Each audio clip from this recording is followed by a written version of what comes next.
ఓం మహాగణాధిపతయే నమః. ఓం గురుభ్యో నమః. ఓం శ్రీమాత్రే నమః.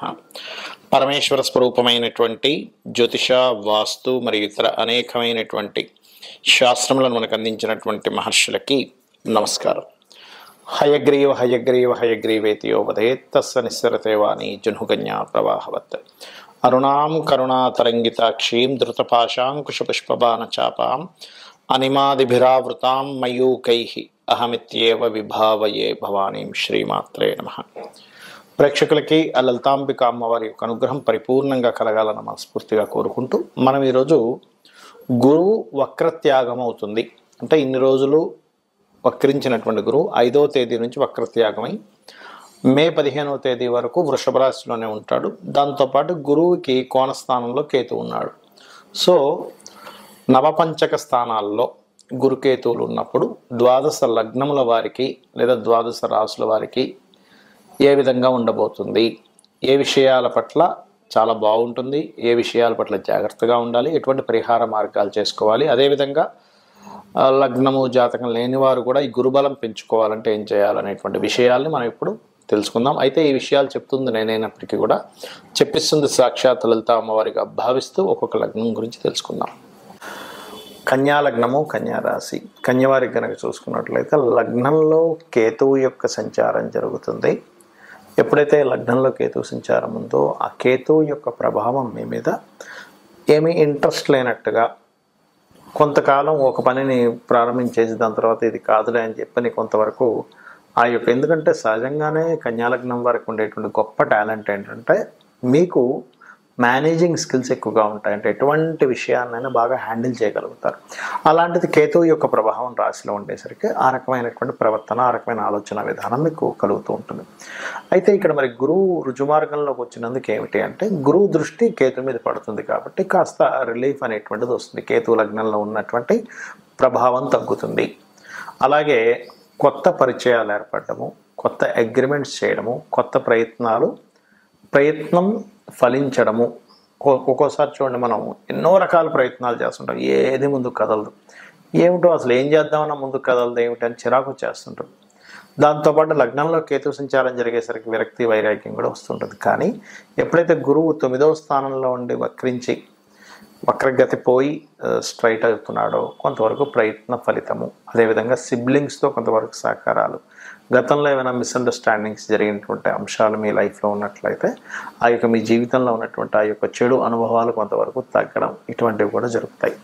ఇక మీరు ముఖ్యంగా లగ్నంలో మీకు కేతువు యొక్క సంచారం జరుగుతుంది కాబట్టి గణపతిని ఎక్కువగా ఆరాధిస్తుండండి. గణపతి యొక్క ఆరాధన చేయడము, మరియు కేతువు, కుజుడు, శని, రాహు ఈ 4 గ్రహాల దగ్గర దీపారాధన చేయడము.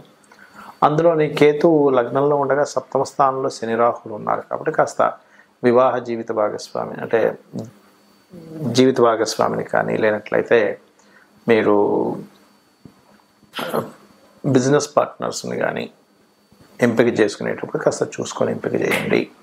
అలాగే ఎక్కువగా గోవులకి బెల్లము, అరటికాయలు తినిపించండి. అన్ని విధాలా మీకు బాగుంటుంది.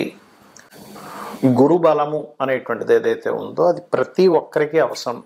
సర్వసాధారణంగా మీరు తీసుకున్నట్లయితే ఇప్పుడు మనకి సోలార్ సిస్టమ్ అంటారు. అంటే సూర్యుడి మధ్యలో ఉండి అన్ని గ్రహాలు భూమితో సహా గ్రహాలు సూర్యుడు చుట్టూ తిరిగే దాన్ని సోలార్ సిస్టమ్ అంటారు. మీరు గమనించినట్లయితే మనకి శాస్త్రాల్లో కూడా గురుబలం చాలా అవసరం అండి. గురువు యొక్క అనుగ్రహం చాలా అవసరం, గురువు యొక్క ఆశీర్వాదం చాలా అవసరం. నవగ్రహాల్లో గురుబలం కనుక బాగున్నట్లయితే వాళ్ళకి ఎన్ని ఇబ్బందులు వచ్చినా మరలా ఆ భగవంతుడు కాపాడినట్టుగా అవుతూ ఉంటుందంటారు. మీరు గమనించండి, సైంటిఫిక్గా కూడా తీసుకుంటే గురుత్వాకర్షణ శక్తి అని ఉంటుంది. గురుగ్రహం కనుక లేకపోతే భూమి అంతమైపోతుంది. ఎందుకు అంటే భూమిపై వచ్చేటువంటి శకలాలు ఏవైతే ఉంటాయో కొన్ని వాటిని గురువు తన వైపు లాగేసుకుంటుంది. అంటే ఏంటి, సేవ్ చేస్తుంది గురుగ్రహం మనకి సోలార్ సిస్టంలో కూడా. అలాగే నవగ్రహాల్లో గురుబలం బాగుంది ఎవరి జన్మ జాతక చక్రంలో అయినా వాళ్ళకి అన్ని సమయానికి అవుతూ ఉంటాయి. గురుగ్రహం బాగాలేదు, అప్పుడు ఏమవుతుందంటే అనవసరంగా ఏవైతే వీళ్ళకి ఇబ్బందులు రావాలో ఆ యొక్క ఇబ్బందులన్నీ కూడా రావడం స్టార్ట్ అవుతూ ఉంటుంది. అంటే ఇక్కడ ఏంటంటే గురువు ఎప్పుడు కూడా గుర్తుపెట్టుకోండి, జీవకారకుడు అంటారు.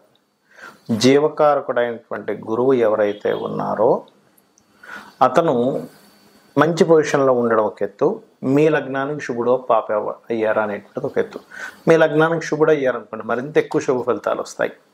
అంటే శుభ ఫలితాలు అంటే ఎలాంటి శుభ ఫలితాలు వస్తాయి అంటే చాలా ఈజీగా మీరు ఏదైనా దేవతా సంబంధించినవి చేసుకుందాము, ఒక సాధన చేసుకుందాం అన్నప్పుడు సరైన మార్గంలో మీకు ఆ సాధన మార్గం దొరకడము, గురువుల యొక్క అనుగ్రహం, గైడ్ చేసేవాళ్ళు సరైన వాళ్ళు మీకు దొరుకుతారు, గైడ్ చేసేవాళ్ళు మీరు ఏ రంగంలో ఉన్నా కూడా.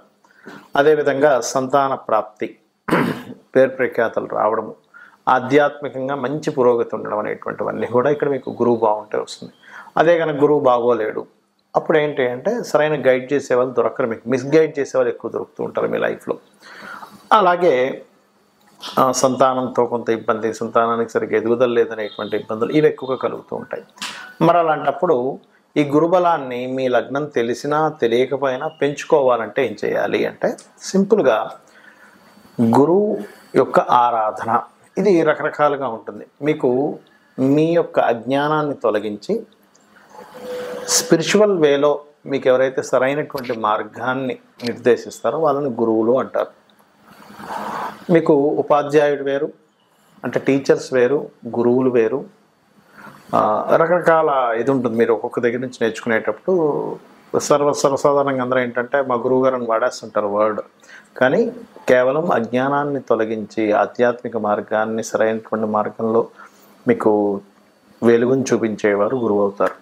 అయితే ఇక్కడ గురుబలం పెరగడానికి ఏం చేయాలి? సర్వసాధారణంగా శనివర్గ లగ్నాలు, గురువర్గ లగ్నాలు ఉంటాయి. శనివర్గ లగ్నాలు అంటే మనకి వృషభము, మిథునము, కన్య, అదేవిధంగా మకర, కుంభాలు, అదేవిధంగా తుల కూడా శనివర్గ లగ్నాలే అవుతాయి. మిగిలిన 6 అంటే మేషము, కర్కాటకము, సింహము, వృశ్చికము, ధనస్సు, మీన లగ్నాలు గురువర్గ లగ్నాలు అవుతాయి. గురువర్గ లగ్నాలకు సహజంగానే గురువు మంచి ఫలితాలు ఇస్తాడు, కాకపోతే ఎప్పుడైనా పాడైతే మాత్రం అక్కడ కూడా ఇబ్బంది ఫలితాలు వస్తాయి. అయితే మీకు ఇది గురుబలం పెరగాలని ఇందాక నేను చెప్పినట్టుగా గురువుగారికి సేవ చేసుకోవడము, దత్తాత్రేయుడి యొక్క స్తోత్ర పఠనం లేదా జయ గురుదత్త, శ్రీ గురుదత్త అనే నామస్మరణ, దిగంబర దిగంబర శ్రీ పాదవల్లభ దిగంబర అనేటువంటి నామస్మరణ, గోశాలకు వెళ్ళి గోవులకి చక్కగా అరటికాయలు, సన్నగా తురిమినటువంటి అరటికాయల్ని గోవులకు తినిపించండి, ఖచ్చితంగా గురుబలం వస్తుంది. అలాగే మీకు దగ్గరలో ఆలయాలు ఉన్నట్లయితే ఆలయాలకు వెళ్ళి అక్కడ పసుపు లేదా గంధము ఆ ఆలయంలో వాడుకోవడానికి, అంటే స్వామివారికి కానీ అమ్మవారికి కానీ ఉపయోగించుకోవడానికి మీ వంతుగా భక్తిగా అక్కడ ఇవ్వండి. అలాగే ఇంట్లో కూడా నిత్యము గంధము చక్కగా అరగబాను ఆ గంధముతో పూజించండి, పుష్పము గంధం తీసుకొని పూజించండి. గురుబలం ఖచ్చితంగా పెరుగుతుంది. గురువుల్ని దూషించడం కానీ భక్తుల్ని దూషించడం కానీ చేస్తే ముఖ్యంగా గురు దోషం ఏర్పడుతుంది. కాబట్టి అటువంటి తప్పులు చేయకండి. గోవుల్ని కొట్టినా లేకపోతే గోవుల పట్ల ఒక రకమైనటువంటి ప్రవర్తన చేసినా సరే గురుబలం తగ్గుతుంది. దానివల్ల ఏమవుతుందంటే జన్మల అయిపోవడం అనేది కూడా ఉండదు. గురుబలం ఉంటేనే ఒక పర్టికులర్ ఒక టైంకి ఈ జన్మరాహిత్యం అనేటువంటి జరుగుతుంది. గురుబలం లేకపోతే జన్మరాహిత్యం కూడా జరగదు, గుర్తుపెట్టుకోండి. కాబట్టి ఇవి చేయండి. మీరు ఆ యొక్క గురువు యొక్క అనుగ్రహం పరిపూర్ణంగా పొందాలని మనస్ఫూర్తి కోరుకుంటూ శ్రీమాత్రే నమః.